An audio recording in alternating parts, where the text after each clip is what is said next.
Hey guys, how's it going? I am going to be analyzing the game that I just played on Coastline yesterday. I'm going to show you my tab stats real quick so you can see I hit my highest rank ever not too long ago, only not last season, but the season before, 6.2 thousand elo. Then I plummeted down to D3, and now I am still pretty washed, but I'm playing against Plats, and it's a battle. But this is washed champion versus Platinums. Let's get started.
All right, so before I dive into my analysis, first want to make sure that everyone knows that I was solo queuing, so I have no communication, and I'm not really concerned about what my teammates are doing because I have no control over them, and they're all a bunch of idiots normally. So yeah, I'm by myself. I'm just focusing on my own gameplay, trying to improve what I'm doing, and I always recommend that people do that because it's very important that your gameplay is very well before you even put yourself onto a team because I find that teams require a lot of attention, and when you're giving your team attention, you're not giving yourself attention. And I don't know. Anyways, I'm just solo queuing. That's what I'm trying to say here. So I'm gonna cut all the crap and get started. All right, so starting off this round, I just finished setting up all the stuff to record the game, which is actually kind of challenging when you're broke like me. So yeah, so after I set all this crap up and was recording, I was a little bit behind in my game. So you can see I didn't really have much of a plan this round. It's really the problem.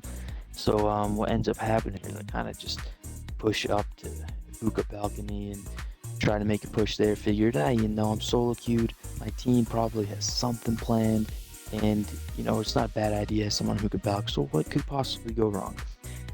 Which you'll see, a lot can go wrong because my team did not do a different push that was meaningful. They kind of just went around and died and did a bunch of random stuff and died, and so did I. So after this first round, I really started to realize that I'm gonna have to be paying more attention to what I'm doing.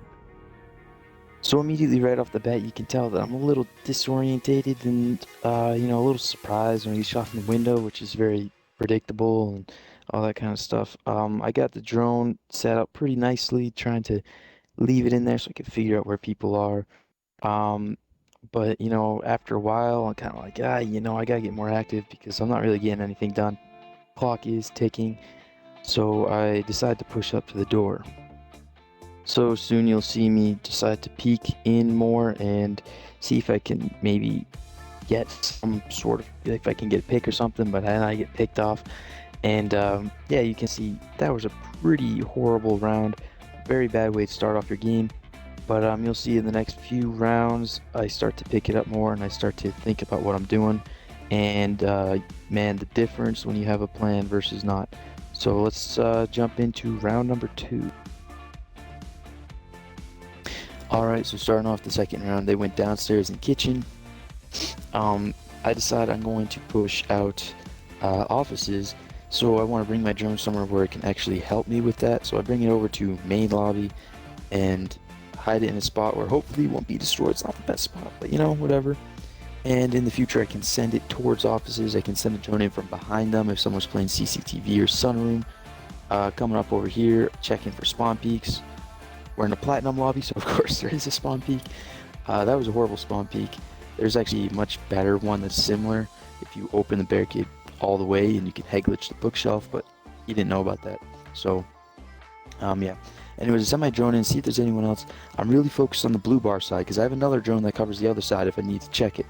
But I can hear someone coming up, so once I see him, I know he's swinging. You can tell it's the alibi. You just know alibis swing everything.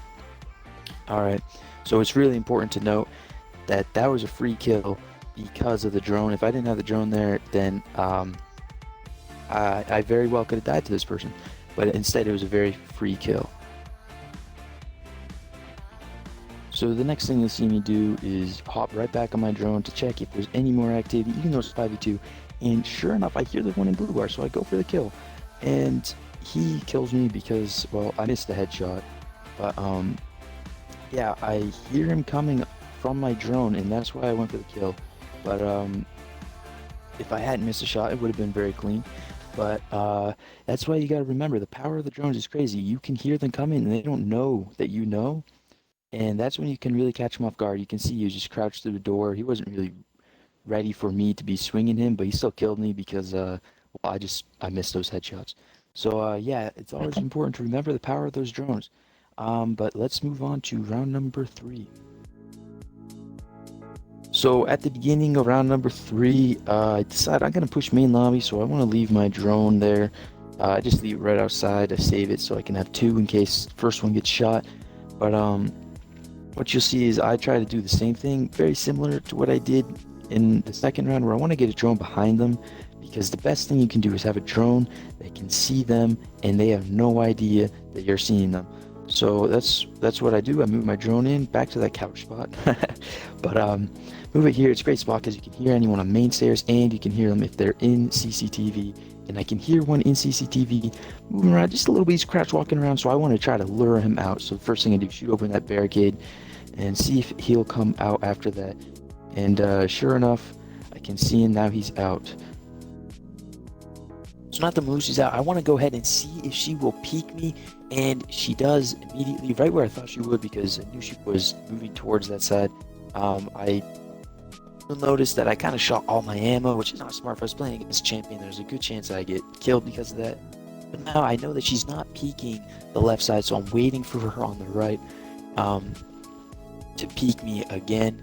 And I believe she does here in just a couple of seconds. Yeah, no. So it's important to have that drone back.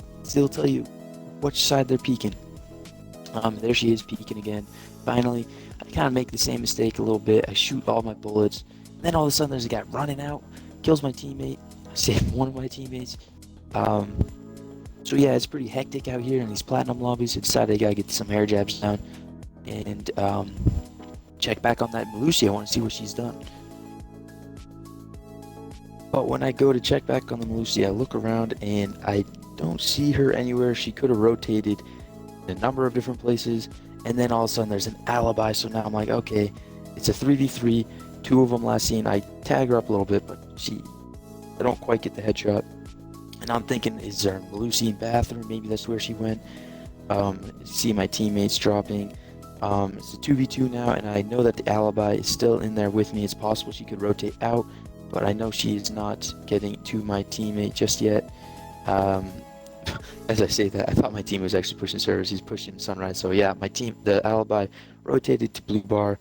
Now I'm checking down the hallway, see if she's gonna try to hold this. And at this point, I know I'm gonna have to make a push pretty soon. It being a 1v2 at 25 seconds, and I do not have the diffuser. So I decide I am going to push in and see what I can get. Find the alibi. She swings, get the kill. Well, I down her, and now I thought I heard her. The other guy, the Melusi, down to my right, but I was wrong. She was over there on my left, and I died because of that. Yeah, teabagging plat, that's fun, but did what I could. Not really the best play. There's some things I probably could have done better. Alright, so moving into round number 4, we are defending upstairs. We are down as 1-2, so at this point, it's really a good idea if we can win this round, because if we lose this, then we're going to have a lot of pressure. So, you see immediately, I start thinking about how I want to set up my hold. I want to hold pink bar. I decided to put the barbed wire here specifically because I want to let them swing in, and then I want them to have trouble. If you put the barbed wire too close to them, they'll easily be able to just destroy it from safety. But this barbed wire is decently difficult to destroy unless you have like an Ash or a Zofia. And then I also want to stun them on top of slowing them once they get in far enough where I can actually shoot at them. My castle teammate, he's crazy. He almost died right there putting that up, but alright. And then my last Grizz, I'm thinking I want to put it back here to cover me. But I was like, yeah, you know, I was thinking where to put it. I decided to just put it over on Hookah. Now, obviously, you're watching this and you're like, oh, what the heck? Why are you making us watch the prep? And it's because it's actually very important for how this round goes. And it generally is like that on defense, is how you prep stuff is very important during the round. So getting started, we already got someone pushing the balcony. I'm trying to get a shot at them, but I also don't want to get in a direct gunfight and get picked off too early. And push up, and the plat is just looking the other way. So anyways, yep, that was a 1 free kill. Not a bad way to start off. That kid's an idiot. Nothing else to be said there. And now I'm just back playing behind pink bar chilling. But as you'll see, the chill does not last very long. Pretty soon, they push into Hookah. There goes that Grizz, not mine. I put into Hookah, and I figure since my whole team's watching it, I don't have to. But as you see, my entire team is not dead. So I want you to watch close attention to how I position myself. So as soon as I know it's a 1v3, they push Hookah, I need to get my back somewhere safe, but I need to also be aggressive because I need a pick. So I peek towards Aquarium, I pick off the Ash, and immediately the kid right behind me, I can hear him this whole time. That's why I got my back in that corner, and I turn around and get it. And that there is how you cloud dots. That is beautiful. Anyways, watch that one more time. The positioning is key. I move here in case they come through the Hookah rotate, or if they push pods. But I still need to be aggressive at the same time. So after I kill that, I can hear the kid that's come behind me, and I go immediately for the swing, because if I wait to get swung, I'm going to be dead. And yeah, that was a pretty nice little play. And yeah, so after I get that, I just back up. I need to take a breather. And yeah, I know the last one's Osa, and she's playing near the bomb. So yeah, now I'm in just a regular 1v1. So the last person is an Osa, and right now she's playing near the bomb, so she pushed her shield down. I can hear that. And I want to push up just so she knows I'm there, so she doesn't feel comfortable. I shoot her in the feet a little bit as she picks up her shield and backs up. And then I go back to pink bar, and I'm playing. So I want you to notice how I'm playing here. I'm playing based off of the equipment I put down earlier. I can't be swung without needing to go through barbed wire and going through Grizz. So the Osa is kind of in that horrible scenario.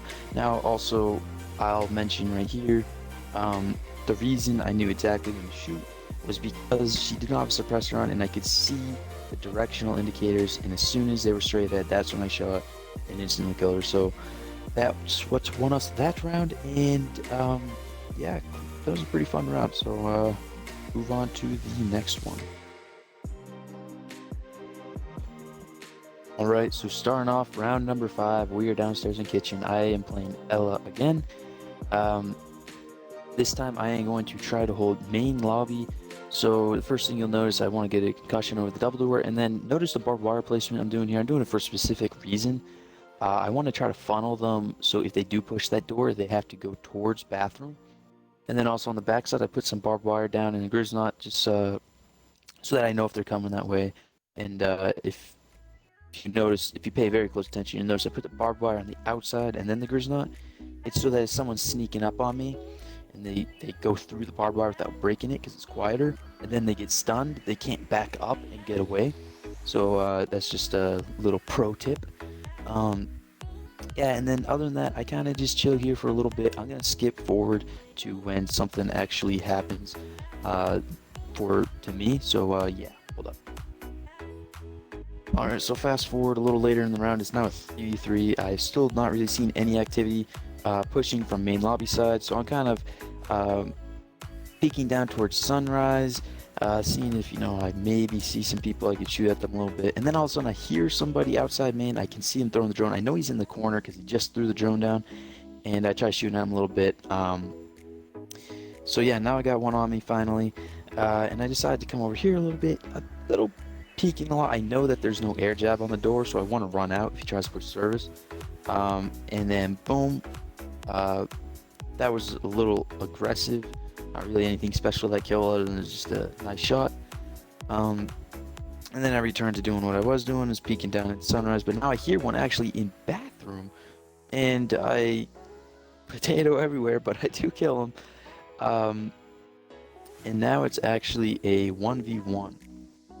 So, yeah, things definitely develop. There's 20 seconds on the clock, and I start pushing back towards site. Alright, so immediately I'm starting off. I don't know exactly where this guy is. I have no intel whatsoever. All I know is the clock is ticking, and he's got to be planting.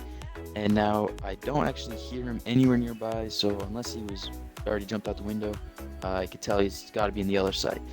And actually the diffuser somehow got spotted, but there's a very particular castle setup, so I knew he was actually in this corner. And now it's really all about the swing and how I do it. So as you see, I really screwed that up. Now if you pay close attention, obviously he did the right thing, kinda, is he stood out in the open somewhere random, and I should have known that. What I should have done is a shallow pre-fire to get him to start shooting, because once he starts shooting, eventually he's gonna run out of bullets. I got a bigger mag than him, but yeah, I swung deep, which was not the play, and lost us that round because of that. Alright guys, well that's pretty much it for this video, because though this game did go actually into overtime and we ended up winning, I actually did not record it properly. Apparently halfway through the game, the recording just stopped and I had no idea. I think that's the last kill that I actually recorded, and then we won this round pretty fast. And then it stopped recording, and that's really unfortunate because I actually had some pretty interesting things happen in overtime. It got pretty intense, and that's why I wanted to analyze this video, but they weren't actually there, so it's really upsetting. But anyways, I hope you guys enjoyed, and let me know what you think of this format. I actually had a lot of fun editing this. It's actually kind of cool. I might make some more in the future. Anyways, I hope you guys are all doing good, and please give me some likes and comments and subscribes. Hey, why not, right? I need it. I'm broke. I got like, how many subscribers? Like 50? Jesus. Anyways, until next time.